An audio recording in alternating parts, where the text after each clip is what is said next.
नमस्ते, मैं वात्सल्य और आप देख रहे हैं स्वधर्म स्वर्णिम भारत, विरासत और विकास। इस थीम के साथ आप सभी देशवासियों को 76वें गणतंत्र दिवस की शुभकामनाएं। 75 वर्ष पूरे कर लिए हमने हमारे संविधान का पालन करते हुए और आज 76वें वर्ष में प्रवेश कर चुके हैं। हमारा महान संविधान ही वो सूत्र है, धागा है जिससे हर भारतीय गुथा हुआ है। धर्म, जाति, लिंग, भाषा, क्षेत्र, खान पान, रहन सहन एवं तमाम अन्य भिन्नताओं के बावजूद आज हम एक राष्ट्र के रूप में यदि प्रगति की राह पर अग्रसर हैं तो उसमें संविधान से अधिक महत्वपूर्ण धुरी दूसरी नहीं है। आज 76वें गणतंत्र दिवस से बेहतर अवसर नहीं हो सकता ये जानने का कि हमारा महान संविधान किस प्रकार बना। तो आइए जानते हैं।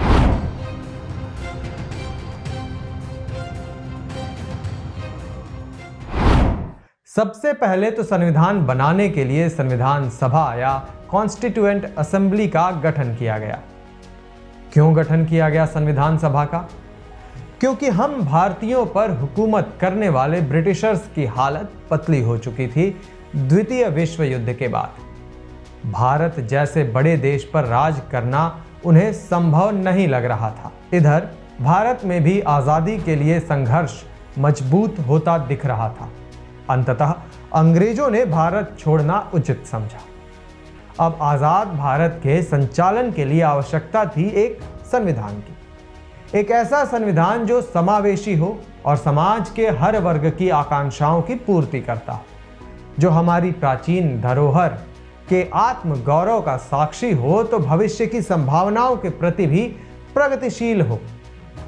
ऐसे संविधान के निर्माण का जिम्मा मिला संविधान सभा को। संविधान सभा का गठन हुआ नवंबर 1946 में कैबिनेट मिशन प्लान के अंतर्गत। कुल सीटों की संख्या निर्धारित हुई 389, जिसमें से 296 सीटें ब्रिटिश इंडिया से आईं और बाकी 93 सीटें रियासतों से चिन्हित की गईं। हालांकि ये 93 सीटें खाली ही रह गईं क्योंकि उस समय सभी रियासतों ने संविधान सभा का हिस्सा बनने से मना कर दिया। शायद वो भारत देश का हिस्सा नहीं बनना चाहते थे। बनना चाहते भी थे तो अपनी शर्तों पर, जहां उनके पास अधिक अधिकार हो, अधिक संप्रभुता हो। संविधान सभा के सदस्य भारतीय समाज के सभी वर्गों का प्रतिनिधित्व कर रहे थे, जैसे कि हिंदू, मुस्लिम, सिख, पारसी, एंग्लो इंडियंस, भारतीय ईसाई, अनुसूचित जाति, अनुसूचित जनजाति और इन सभी वर्गों से महिलाएं। ध्यान देने वाली बात यह है कि महात्मा गांधी इस संविधान सभा का हिस्सा नहीं थे। संविधान सभा की पहली बैठक 9 दिसंबर 1946 को हुई। मुस्लिम लीग ने इस बैठक का बहिष्कार कर दिया। मुस्लिम लीग के बहिष्कार के बाद संविधान सभा की संख्या 389 से घटकर 299 हो गई। 11 दिसंबर को डॉक्टर राजेंद्र प्रसाद को संविधान सभा के अध्यक्ष के रूप में चुना गया। 13 दिसंबर को पंडित जवाहरलाल नेहरू ने उद्देश्य प्रस्ताव या ऑब्जेक्टिव रेजोल्यूशन पेश किया। यह प्रस्ताव संविधान के मूल सिद्धांतों और दर्शन का आधार बना। इस प्रस्ताव को संविधान सभा द्वारा 22 जनवरी 1947 को स्वीकार कर लिया गया। उद्देश्य प्रस्ताव पर ही संविधान की प्रस्तावना यानी प्रियम्बल आधारित है। अलग अलग मुद्दों के महत्व के आधार पर संविधान सभा ने कई कमिटीज का गठन किया, जैसे union powers committee, union constitution committee, states committee. इन तीनों के अध्यक्ष जवाहरलाल नेहरू थे। रूल्स ऑफ प्रोसीजर कमेटी और स्टीयरिंग कमेटी के अध्यक्ष डॉक्टर राजेंद्र प्रसाद थे। Provincial constitution committee, advisory committee on fundamental rights, minorities and tribal and excluded areas के अध्यक्ष सरदार पटेल थे और सबसे महत्वपूर्ण ड्राफ्टिंग कमेटी के अध्यक्ष डॉक्टर BR अम्बेडकर थे। सभी कमेटियों में सबसे महत्वपूर्ण कमेटी ड्राफ्टिंग कमेटी ही थी। पूरे संविधान का ड्राफ्ट या रूपरेखा तैयार करने की जिम्मेदारी इस कमेटी के पास ही थी। यानी संविधान में लिखा हर एक शब्द और उसके पीछे क्या कारण है ये बताना ड्राफ्टिंग कमेटी का काम था। लेकिन कुछ मूर्ख लोग ड्राफ्टिंग कमेटी को ऐसे दिखाते हैं जैसे ये कमेटी संविधान की छपाई मात्र करने के लिए बनी थी। यूं ही तो नहीं ना डॉक्टर अंबेडकर को फादर ऑफ इंडियन कॉन्स्टिट्यूशन कहते हैं। पार्लियामेंट्री फॉर्म ऑफ गवर्नमेंट, सरकार के 3 अंग न्यायपालिका, विधायिका और कार्यपालिका एक दूसरे पर बराबर चेक्स एंड बैलेंसेस के साथ, संघीय ढांचा आधारित मजबूत केंद्र सरकार, ये कुछ ऐसे विधान हैं जो सरकार को चलाने की रूपरेखा बताते हैं। नागरिकों को 7 मौलिक अधिकार दिए गए। ये वो अधिकार हैं जो भारतीय होने के नाते आपसे कोई नहीं छीन सकता, सरकार भी नहीं। और आपके इन अधिकारों की रक्षा करने के लिए न्यायपालिका मौजूद है।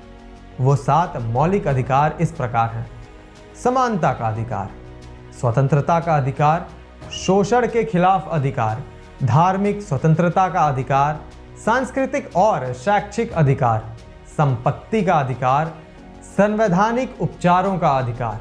हालांकि 44वें संविधान संशोधन अधिनियम 1978 के तहत संपत्ति के अधिकार को मौलिक अधिकारों की सूची से हटा दिया गया और अनुच्छेद 300A के तहत इसे विधिक अधिकार यानी लीगल राइट का दर्जा दिया गया। संविधान तैयार करने में लगभग 3 साल लग गए। कुल 11 संगोष्ठियां हुई 165 दिनों की। 26 नवंबर 1949 को संविधान सभा ने संविधान का अंतिम स्वरूप स्वीकार किया, जिसमें एक प्रियम्बल, 395 आर्टिकल्स और 8 शेड्यूल्स थे। 26 जनवरी 1950 को संविधान पूरे देश में लागू कर दिया गया। वर्तमान में संविधान में 448 आर्टिकल्स, 25 भाग और 12 शेड्यूल्स हैं। 75 वर्षों का इतिहास और भारत एक फलता फूलता दुनिया का सबसे बड़ा लोकतंत्र है। हमने आपातकाल का दौर देखा, हमने गहरा आर्थिक संकट देखा, चीन और पाकिस्तान के साथ युद्ध देखे, नक्सलवाद देखा, भीतरी अलगाववाद देखा, राजनीतिक अस्थिरता भी देखी और दुनिया प्रतीक्षा करती रही कि भारत का संविधान और लोकतंत्र अब खत्म होने ही वाले हैं। हम हर बार और मजबूती से उभर कर आए, किंतु ये लोकतंत्र, ये संविधान तब तक ही मजबूत रह सकते हैं जब तक जनता लगातार मजबूती की ओर बढ़ती रहे। जब जनता में वैज्ञानिक दृष्टिकोण हो, आपसी प्रेम, भाईचारा, महिलाओं के प्रति सम्मान हो, जीवों के लिए करुणा हो, सांस्कृतिक धरोहरों को सहेजने की प्रेरणा हो, स्वतंत्रता की लड़ाई के मूल्यों की समझ और उनके प्रति सम्मान का भाव हो, संविधान, राष्ट्रीय ध्वज और राष्ट्रगान के प्रति सम्मान हो, देश की रक्षा और राष्ट्रीय सेवा के लिए तत्परता हो, भारत की संप्रभुता, एकता और अखंडता को बनाए रखने की दृढ़ता हो, सभी को शिक्षा का अवसर हो, संपत्ति की रक्षा और हिंसा और टकराव से दूरी हो, तब जाकर के देश मजबूत बनेगा, लोकतंत्र मजबूत बनेगा और देश का हर एक व्यक्ति मजबूत होगा और सही अर्थों में संविधान अपने आदर्शों को पूरा करने की ओर आगे बढ़ पाएगा। क्या हम इन कर्तव्यों पर खरे उतर पा रहे हैं? विचार करिएगा और हमें कमेंट करके अवश्य बताइएगा। धन्यवाद।